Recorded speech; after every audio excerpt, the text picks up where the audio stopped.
Hey guys, I'm so excited to sit down and film this video. It's a video I've been wanting to film, kind of like follow up, I guess I could say. It's a check-in from a video that I filmed over 6 years ago. It was like an FAQ, post-divorce, co-parenting. I was in a much different headspace. I was in a much different place with my relationship with my ex. Addie was much younger.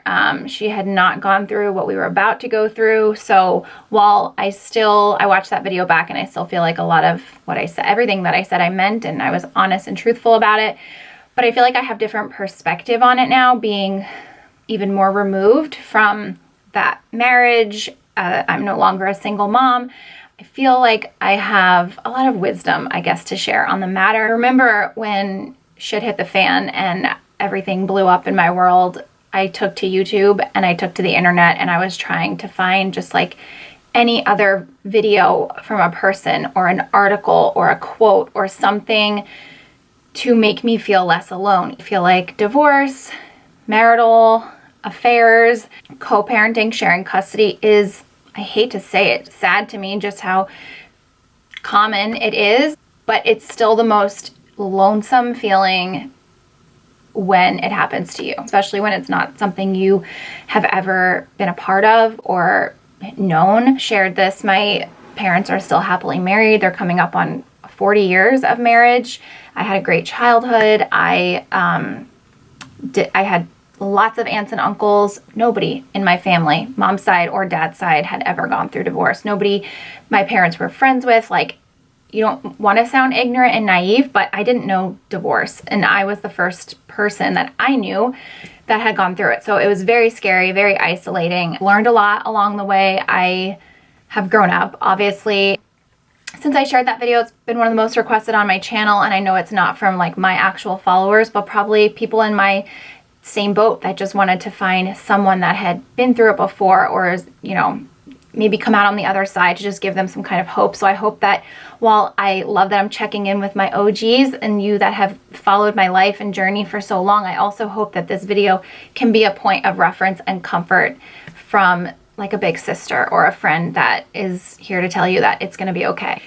To give you a backstory, if you are new and you're just finding this video out of pure desperation to not feel alone, I was married. I was with my ex-husband for I think 7 years before we actually got married. And right before our daughter's first birthday, I found out that he was having an affair for the last 4 years of my life. I didn't see the red flags. I didn't see the signs. My whole world came crashing down. It wasn't an easy decision to leave, but I felt like there was no other option for me at that point, and we can get more into that because I was going through some of the questions, and it's a common one as to like why I didn't stay or try. Just wanted to give you like the full picture. So we separated and then got divorced, and he ended up marrying the woman that he was having the affair with. They now have 2 kids together, and since then I have gotten married to a amazing guy that I actually dated in college for like a year and a half, and he was a single dad at the time, and I wasn't ready for marriage. And so we kind of like reconnected through the years and blended our family. So I had Addie, my daughter, with my ex-husband, and he had our oldest son, Louis. It's so hard to like backtrack this because I just think of Louis as mine, so it's funny to say that it's like it was his son. But anyway, and then we got married and then we had 1 son together, and then got married and then had another son. So we have 2 together and then 1 each from previous. My husband and I got married in 2017. Here we are now, and in the beginning was very rocky with my ex. It was not easy. I was very bitter. I was very insecure. I was just broken, to be honest. I was so broken and mortified and embarrassed and ashamed, and I had all the feelings that I feel like anybody that's been through that situation, even if it wasn't like a cheating situation, just going through divorce in general, it's embarrassing. It feels embarrassing. It shouldn't be, though. I hope, again, like that's another reason I hope to put this out there, because it's nothing to be ashamed of, and it's not embarrassing, and it's not uncommon. You know, there's a lot of people in this boat. So fast forward, so we got divorced in 2014, and then when our daughter was 4, or actually it was technically 2013, but when she was 4, she was diagnosed with leukemia. And at the time, like when him and I separated, it was very amicable. It was very copacetic, I guess is the word. We did have lawyers involved. There was custody arrangements, but I got full custody, full physical custody of Addie. He has had, like, nothing has changed. That's one thing I can say. Nothing has changed as far as like our schedule and our agreement, but there is so much more flexibility with it now. He is an amazing dad. And as much as he sucked as my husband, from what I see now, they seem to be happy, but he's an amazing dad. And I can never, ever, ever say anything but that about him. He has always been there for Addie. He has always stepped up and been there for me as a single mom, and it's been great. So our agreement was and still is 2 nights a week for like dinner, a few hours, and then he has her overnight for 24 hours every weekend. Now, that being said, like I said, it's a lot more flexible. So much has changed. As she's gotten older, she's in more activities, after school activities. She's in school, obviously. And so he's involved in everything. He is just as much as in her life as I am, even though she doesn't physically live with him. He'll pick her up from school. He'll take her to school on the days that aren't his. He comes to her practices on the nights that are not his, and vice versa. Like if she's playing, her soccer game on a day that's his, like we all go. And it's just been a common understanding that regardless of their time is their time and our time is our time, but anything that she's involved in, we are all always welcome and wanting to be there. So she got sick, and that, I think, really changed the course of our relationship as co-parents. When you have a child that gets sick, it really puts things into perspective fast. And at the time, I was maybe not as bitter, but I was still hurt, and it was still really hard for me to be in the same room with his now wife, and I had a lot of feelings about her. And, my husband now wasn't the fondest of him. And so it was really awkward at that point. And at that time when she got sick, like we were both very respectful of like keeping our relationships to ourselves. Like, she never came to like pickups or drop-offs or any of that. Like I have to say, like they have always been respectful, and vice versa. Like Dan has never really been a part of the exchanges, I guess you could say. But when she got sick, it was like an all hands on deck situation. Like we spent almost a whole month from the day we got to the ER till the day we got discharged in the hospital. And I had Bentley, who was 4 weeks old at the time. It was an all hands on deck. There's no else I can describe it. My family had to pitch in, his family had to pitch in, Dan's family pitched in, Gina's family pitched in, and I think I always say that had she not gotten sick, I think we would be at this place that we're at now together as a whole big family, but I don't think we would have gotten there as quickly as we did. I think eventually we would have, but I think it was kind of like fast forwarded because we had no other choice. And when something like that happens, like I said, it puts things into perspective and it humbles you and it makes you realize like not to sweat the small things and like where you need to be putting your energy and which battles to be picking. And so I think that was like a pivotal point in our co-parenting relationship. But like I said, at that point, like him and I had always been very amicable, very let's work together. From the day everything happened, like Addie was always the center of everything. And I think that is one of the hardest things, and one of the most asked questions I get is like, how do you separate your feelings for your relationship and like co-parents? And you just have to. That's the long and the short answer. It's never going to work if you allow your personal feelings, your bitterness, your whatever, anger, resentment, if you allow those feelings to affect your co-parenting relationship, they're going to affect your child or your children together. And that was one thing that I think him and I always have been in sync and on the same page with, is like we just wanted Addie to have the most normal, happy childhood and life that she could possibly have. We didn't want her to know any different. We lucked out. Fortunately, unfortunately, you could look at it both ways. She was very young when this happened. She wasn't even a year old. So our setup, the way it is right now, like his house and my house and his family and my family, she doesn't know any different. So I guess we kind of have that on our side. I can't speak from like kids, being older and aware of situations, but Anyway, I hope that that kind of gives you like some insight into the relationship, into the dynamic. It's kind of feeding into some of the questions that I have been asked. So I'm going to just dive right in. So one of the questions that I got a lot was what she knows or what I've told her, or how, you know, how, if anything, she found out. So that's one of the things I really wanted to address. I'm just clicking through my stories because I want to get to the question box so I can actually read them. Okay, like, how did you explain to Addie as she got older why you and her dad divorced? Was one of the questions. Does Addie know why Nick and you are divorced? Wow, there's like so many questions. As far as that, Addie doesn't know any different, and she has never really asked questions, to be honest, because I don't think that either of us have ever given her a reason to question it. Like, she sees her dad really happy. She now has a brother and sister from them, and she sees Dan and I really happy, and she has brothers here. So to her, like, she has even referenced sometimes in school, like, you know, Mom, there's three of my friends in my class have, like, their parents are divorced. And I was like, oh, really? That's interesting. But, like, I don't feel like she puts herself in that category. I don't think she even really knows that him and I were ever married.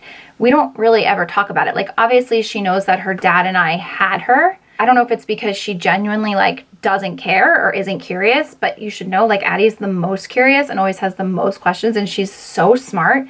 So it's a wonder that she hasn't asked. Like, Dan and I say it all the time, like, it's crazy. She's getting older. She's in 3rd grade. It's crazy to me that she's never asked a single question, but she does not know any different. And I think when the day comes, if she starts asking questions, or, you know, somebody says something, then we're going to have to just be honest. I'll never lie to her, but I feel like she doesn't need to know all the nitty gritty. If you would have asked me years ago, I would have wanted her to know everything about her dad and, like, what happened and what went down. But being on the other side and being where I'm at now, I almost don't want her to know, because she loves her dad. She's crazy about her dad, and she loves her stepmom, and she respects them both. And she's such a happy kid that I would not want that to be messed up. I wouldn't want her to feel any differently towards them.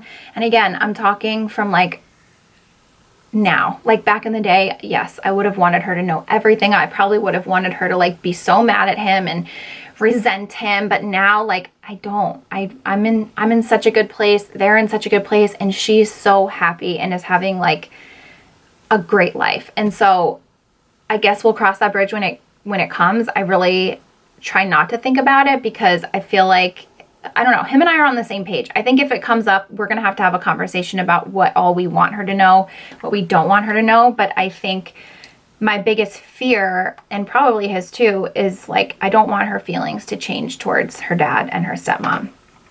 And I also have to consider, like, she has a brother and sister now too, and I would want to protect their hearts too, the same way I would want to protect my boys' hearts. Is your ex married to the girl he cheated with? Yes, they are married. They seem happy. Did you ever have to go to court with Addie's dad? How was that? We never went to, like, court. We went to mediation, and it was awesome, to be honest. Like, I've heard horror stories. I feel like it could have gone a lot worse, but I think given the fact that he was in the wrong, I'm not going to say that it was all on him, that our marriage, and at the end of the day, our marriage ended because he cheated, but I'm not going to put all of the blame of the issues that our marriage had on him. Like, obviously, there was issues there. Maybe I didn't know. Maybe I didn't want to know. Maybe he tried to tell me and I didn't want to hear it. I don't know. I don't really care to go back and, like, analyze it, to be honest, because I just don't care at this point. It failed, and it failed for a reason, and I think it happened for a reason. I wish it didn't happen that way. I'm grateful for the experience, because I wouldn't be where I am now. I wouldn't be back together with Dan, which is literally, like, the best part about my life now, aside from my kids, obviously. We say it all the time, like, I wouldn't change a thing, as crazy as that sounds. How long did it take for you and Nick to co-parent nicely? Not long at all. The beginning was a little rocky, because we were still trying to figure out, like, you know, he didn't go, like, I moved out on my own right away, and he moved in with his parents. So there was a lot of, like, there was only one car seat between the two of us, and, like, he didn't have all the clothes and all of her things, and there was a lot of, like, just trying to figure all of that stuff out. But as far as, like, the schedule, respecting one another's time and feelings, that was very easy. a lot of these questions are about how did you cope with and / become friendly knowing your ex married the other woman? Did you get along with Nick's wife? Or do you only to deal with Nick regarding Addie? Does Addie get along with her? Did your ex-husband and his wife ever apologize?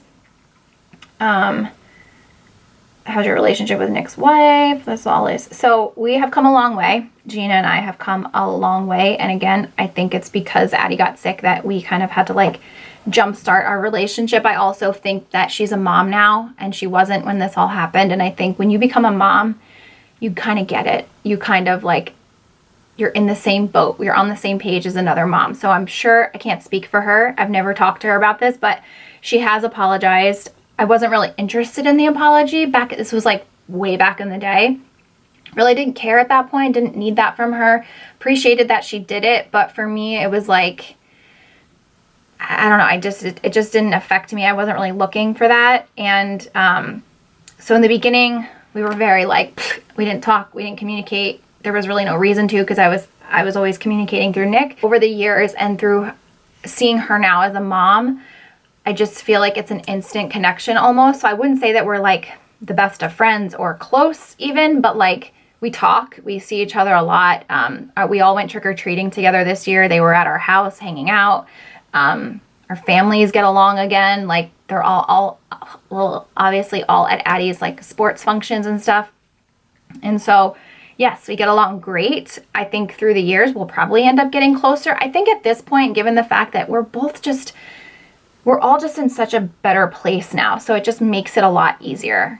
I think if I was still single, maybe it would be different. Maybe I would feel different. Maybe if they didn't have kids, I would feel different. But I guess just the way that the dynamics are in our families and relationships, like it would be hard to be anything but like almost grateful to her. I feel like that doesn't come out right. I wish that it didn't happen the way that it did, but I believe in God, and I believe that God has a hand in everything, and I believe that everything happens for a reason, and He has set the plan long before we were even born. And I believe that Addie was the reason that He brought Nick and I together. I believe that He knew it wouldn't be a forever thing. I hate to think that He had a hand in the cheating part of it, but I feel like things had to happen the way that they did for me to not only have Addie, but to also be in the place that I'm at now in my life. You know, maybe I had to hit rock bottom. Maybe I did need a reality check. Like, this is something Dan and I talk about all the time. My relationship, and this could be a whole other video, maybe even with Dan, but my relationship, my marriage with Nick, night and day with my marriage with Dan. And it's so much more mutual and respectful. I was never disrespectful with Nick, but I definitely wore the pants, and I definitely controlled most of what was happening. And he is just a very passive person. He doesn't like to like ruffle feathers. And so he was very easy, go with the flow, chill. He kind of let me wear the pants, I guess, so to say. And now my relationship with Dan is so much more of a like mutual 50-50 respect. So that being said, I feel like maybe the cheating, maybe the ending of our relationship like needed to happen for me to make the changes with myself. Because if him and I just decided to go our separate ways and whatever didn't work out, I don't think that I would have put the work in that I had to put in to get to where I am now, which has only benefited my marriage now. So it's all very interesting. Forgive your ex-husband for what happened. Do you all get along now? Yes, I do. I have a long time ago. What was the hardest part of divorce? I think I mentioned just like the embarrassment and the shame that I felt. Now looking back, I know that I shouldn't have felt that way, but in that moment, you know, just like seeing people that you maybe haven't seen in a while, it's like an awkward, like big elephant in the room. It's like, are you going to ask me about it? Do I have to share with you what's going on? Like that part, I just was kind of like icky. What do the kids call each other? Do they use the word step? So Addie calls me mom, calls her dad dad, calls Dan Dan, and calls Gina Gina. But she refers to them as her stepdad and her stepmom. I don't think that will ever change. And I think all parties are okay with that. I If Addie wanted to call Dan dad, I don't think her dad would have a problem with that. I don't think Dan would have a problem with it. But from the beginning, I have always said, like, I just want her to be comfortable, however that means. And this kind of touches in on Louis too, because I saw some questions about Louis. Answer that question. It's in here somewhere. There's so many. Louis calls me Michelle, like, to my face, but will refer to me as his mom. Like, he's told me stories about, like, oh yeah, so I was telling my friend that my mom's an influencer. And like, but again, like, there was always a mutual respect between Louis and I too. And I would always be like, call me whatever you want. Think of me however you want. Think of me as like your friend, your big sister. Like, you don't have to think of me as a mom, but I would just ask that there's like a mutual respect. And Louis and I are super, super close, which is amazing. How's it being a step parent to Lou, who's much older than your other kids. I don't think his age has anything to do with it. I think the hardest part with that transition and like blending us together was he was used to being like the only child and a very spoiled child because Dan's parents helped raise Louis because Louis's mom isn't really in his life. So I think the adjustment to like sharing with siblings, whether that was things or attention or space, that was the hardest adjustment for him. How's your relationship with Gina changed? How did you get to a better place with her? How's your relationship with Addie's stepmom? I think time is the one thing that is a guarantee in life. And I think that time always heals. Sometimes it's sooner rather than later and it's quicker, but I think in general, time helps with everything. Did you know right away it was time to leave? And did you consider staying? Was it even an option, or did you know immediately it was over? We were just talking about this on my girls trip this past weekend. I think that was probably one of the hardest things about it was like, when you are in love with somebody, when you're married, when you think that you're going to spend the rest of your life with this person, and then something like that happens that's out of your control, your feelings don't just turn off like a light switch. He crushed me, broke my heart into a bajillion little pieces, and wrecked my whole world, basically. But I still loved him for a little while after that. Like, I didn't want to. Like, I hated him. I was so angry at him. I was mad. I went through all of the emotions. How could you do this to me? You lied. But you still love that person no matter how much they wronged you. So I think that is the hardest part. And so because of that, it wasn't an easy decision for me to just instantly leave. I think now, given the fact, if something like that happened, just knowing my strength and being how confident, I think it would be like an immediate thing. But back then, like, I was way more insecure, very broken. It was like, I thought I was going to grow old with this guy. So it was really, really hard. At the same time, I know who I am, and I know that I know people. There are people in my life that have gone through this and have stayed together and are stronger for it. And I did want to mention that. I think that it is possible to live through it and get through it, but it's only possible if both parties mutually can put the past and leave it there and like put in the work and the effort to continue to move forward. That said, I know myself, and I know that no matter how hard I would have wanted to move forward and forget it and leave it in the past. I know myself, and I know that would have been impossible. I knew that if he ever not answered the phone or had to go away for work or was late coming home one day, I know myself, and I knew that trust was broken and it's gone. And I do think you can get it back, but I just, knowing who I am, I don't think, and given also how long the affair went on for, like, it wasn't just a one-time thing with some random person. Like, it was emotional, it was physical, it was 4 years. Like, given that, like, it was hard to leave, but to me, it was an easy decision. I knew I had to. I knew it was never going to work moving forward because I just had so much resentment and so much animosity, and my trust just was completely broken. Dealing with judgment. I think that's something that comes, again, with confidence, maturity, and age. Like, I no longer give a fuck what people think. I should say, I care what my family thinks, my inner circle, my close friends, my family. I don't care what strangers think. I don't care, no offense, but like what you guys on the internet think, like, because nobody truly knows all the details unless you are in my real life. And The thing that I always try to remind myself, even in those moments where I feel like maybe embarrassed by something, is I would never accept judgment from somebody that I wouldn't go to advice for. So it's a good little thing to remember. Like, if you're not going to that person for advice, like, you should not care what they think. I think the quicker you realize that, the easier it becomes to just be yourself and stand in your truth and own your shit. Like, even the embarrassing bad stuff. Do they come to birthday parties? So we've kind of always done them separately. It's just kind of been an understanding, like, you have her birthday party this weekend and I'll have it this weekend. But again, like, now that we have kids the same age and like the kids love each other, I'm not opposed to it. I don't think they would be opposed to it. The problem is, and that's not really a problem, but like, Dan and I have a ginormous family and they're close with their family too. So for me, it's more just like a numbers thing. But like, Addie's birthday party this past year was at the trampoline park, and they did come to that, actually. What am I saying? They all did come. They brought the little kids. They brought their kids. Trust after betrayal. Like I said, I think you both have to put in the effort. Like, you, as the person that was cheated on, can no longer throw that in their face anytime you get into a fight. You cannot make them feel bad. You cannot bring it up. You have to leave it in the past. They, the person that cheated, has to give you all the grace and know that it's going to take time for you to heal, and you are allowed to ask questions and you are allowed to feel insecure. If you're with a narcissist that thinks like, how dare you still question me after what I did with you, hit the eject button and get the fuck out is what I'm saying. Ex's new wife can't stand me. I want to be cordial for the children, but it's quite annoying. Advice.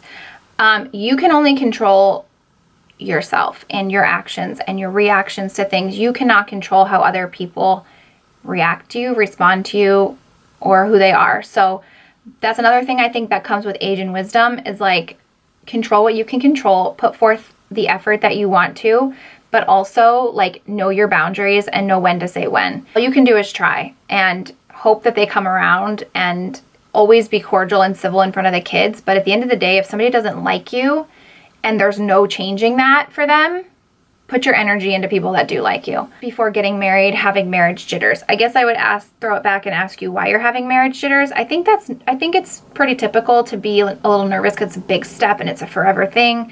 But I think as long as you have your lines of communication open and you air out like anything that's making you apprehensive or nervous, and just be on the same page with your soon-to-be spouse, I think that's all you can do. But I think it's okay, and I think it's typical and normal to have marriage jitters, but also make sure that your like values and morals are aligned. And even if they are not aligned, make sure that if you're choosing to have kids together, make sure that you guys are aligned in how you want to raise your kids. Because if you're not, that's not something that's going to change when you have kids. So my advice would be to just like iron all of that shit out before you get married, before you decide to have kids. I would just make sure that your marriage jitters are not because you're ignoring the voices in your head and like what your gut is telling you, and they're just like, it's a big change in your life, and that's typically totally normal. Advice on how to co-parent with someone who's immature and not over a divorce. Give them grace and give them time. That's all you can do. Again, control you, control your reactions, control how you speak to that person, and just be kind. Always lead with kindness. Coming to an agreement, time shared and overnight since Addie was so young. That was really hard when she was little because I didn't want to be away from her, and it is very emotional, but I also always had to like reality check myself that her dad is just as deserving to spend that time with her. So I kind of had to just suck it up and respect that, you know, it's not just me, like he's her parent as well. Co-parenting, how did you guys overcome disagreements? I think we overcame them pretty easily because we both had Addie at the forefront. We both knew, like, we were both arguing out of wanting what's best for her and not out of what we wanted personally. And I think at the end of the day, he and I always just want what's best for her. And so sometimes we have to just agree to disagree, but still compromise. Did you have any unsettling feelings marrying Nick? Did the cheating come as a surprise? Ugh, no. I had no feelings. I had no red flags. I had no reason to ever question or doubt him. So yes, The cheating came as a huge surprise. Nick is somebody, like I said, very passive, doesn't like confrontation, he's a people pleaser, doesn't want to like hurt anybody's feelings. And I think he internalized a lot of what he was going through out of not wanting to hurt me or maybe face it. I don't know, but I wish that he would have been like, we were not that couple that was like this, like ups and downs and like toxic, really. Like we had a ebb and flow relationship. I thought a good relationship. So it came as a shock. But then like looking back, he would say like these things that would upset him, and he would try to talk to me, and I had blinders on. I only saw it my way, which is one of the things that I have done so much work on myself with. He didn't maybe vocalize a lot of what he was feeling. I also don't think that I created an environment where he felt comfortable vocalizing. So I feel like we're both equally to blame there. It looks like Dan and Addie's dad get along great for her sake. Are you friendly with his wife? Yes, they get along great. We always joke that like if things didn't go down the way that they did, like they probably would be best friends. They have a lot in common. They talk about sports. Dan can talk and be friends with anybody, and Nick is super passive. So it's a great combination, but it's really amazing. And I'm just so proud. Like I could cry. Like I'm just so proud of where we're at. Like Dan and Nick both do the sports thing with her together. So many times they're texting and talking that I don't even know about it. And I just think it's amazing. I will like talk to Gina on the side, and I just think there is hope. If you're watching this and you're like, I'm never going to get there, you will. But I do, again, think like it has to be a mutual thing. You can try and you can want it and you can will it. But if the other parties are not being selfless and putting the children first and putting their personal feelings aside, it's never going to work. So you used to not show Addie on social. What made the switch to share the kids? This is a good question. So the internet in general was a much different beast back in the day. I feel like back in the day, there was no really Instagram. Like when I first started sharing, there was only YouTube. And so it was easy. It was really easy for me to keep her to myself. And the internet was scary. It still kind of is, but it was much more scary. It wasn't as like normal as it is now. Like I feel like the internet and social media is so like everyday life at this point. But for me, it got to the point where it was easier when she was a baby and she was little and I could just like have her off to the side. But I started to really share my life and I wanted to open up, and this whole community really got me through, like I really think got me through my divorce and Addie being sick. And I feel like I think of you guys as friends, and it almost got to a point where I felt like I was lying about the fact that I was a mom, or like going out of my way to hide her, blur her out, cut her out, crop her out.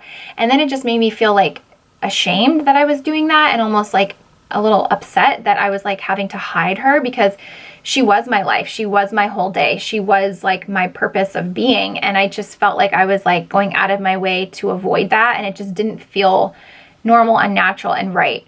And so, you know, being a mom is like my greatest thing in life. It's the best thing about my life. And so I wanted to share that side of like mom life, and it felt really weird to share mom life, but like not my kids. Tips for dealing with conflicts with spouse. I think we're going to end here because there's just I need to do like a 2-part. There's just so much. Best tips for dealing with conflicts with spouse.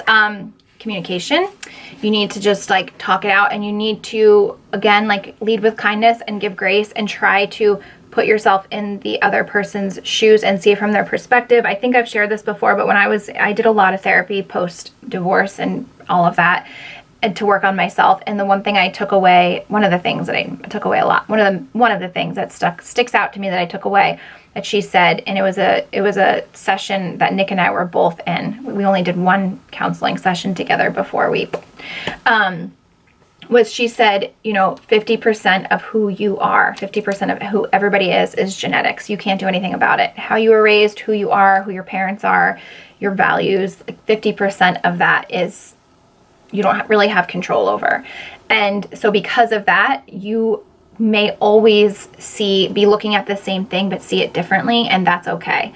I think back in the day with Nick, I always just wanted to be right. I wanted to be right. I wanted him to apologize first. I wanted him to see my side. I wanted him to be wrong and me to be right.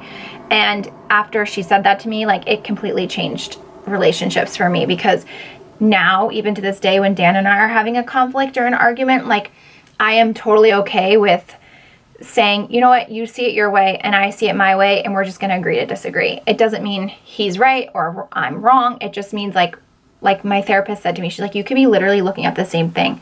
And if I asked you both what you see, you would tell me two different things. And that is totally okay and normal. It's not about being right or wrong. It's about respecting the other person's perspective. So that would be my advice to you, is to just respect the fact that they might not see it the same way, and that's okay.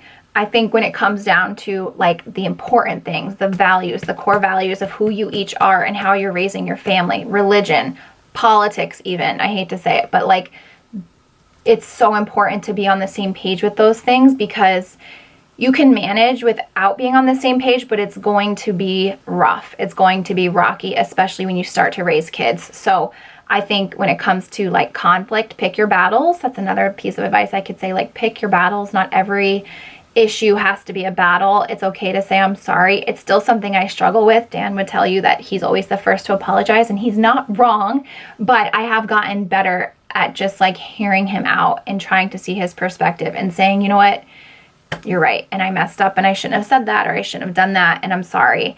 I think being prideful is probably the hardest part about it, is you just don't want to admit you're wrong or admit your faults, but that is truly what makes you stronger and what helps you to overcome the hardships. So I hope that this video was helpful. I'll definitely do a two-parter. I don't know if you guys want the next video next week to be part 2, but I will save all of these questions. I feel like there's just so much. I didn't even scratch the surface, and I feel like I could talk about this stuff for hours. So I hope it was helpful. I hope it provided you guys some insight and comfort and hope, if you are in this season of life, that things will get better. But just the best thing you can do is just focus on yourself, surround yourself with positive, good people, good energy, get the help if you need it. Even if you don't, like, go talk to someone. It's so good, and it just makes you see things in a different way that you might not have seen before. And just always try to remember to keep your kids, if you have kids, at the forefront, and keep their best interests at heart, and control what you can control and let the rest go, because you're going to waste a lot of energy trying to control other people or other people's minds. So I love you guys. I love this community so much. Thank you for sticking around and being here. If you are an OG, or if you're here from 6 years ago when I filmed that video, I'll link that video in the description box if you want to go back and watch a much younger self of me. But I hope you guys have the best day, and I'll see you in my next video. Bye.